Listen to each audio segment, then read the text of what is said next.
I mentioned in the book, I think the great transformation that came over me was because I got to completely wipe the slate and ask myself, what of these things are me?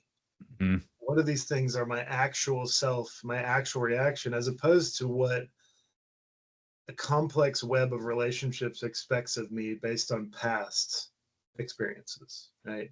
If I've got a friend who is with me all the time, and whenever he says X, I respond with this, Monty Python quote or whatever, Mm-hmm. in a Mm-hmm. sense, I'm in a social obligation to tell this Monty Python joke for the rest of my life. Yep. Right. And then, it just extrapolates out to a million things. And so at some point, you realize I'm not exploring my true nature. I'm maintaining relationships that I don't want to lose.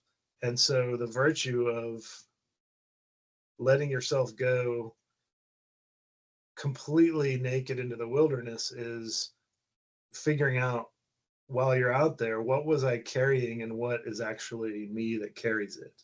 And that was the power. And then the nice thing about a 6.5 month hike is you figure that out in 2 months, 3 months, and then Mm-hmm. you get 3 months more to practice it before you have to go back to those relationships that want you to just rubber band right back to where you were and fulfill those same roles again.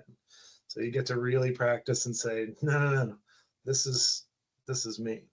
And in reference to the idea of why go on adventures, being able to say with true conviction, no, I know myself, is the that is the cherry on top.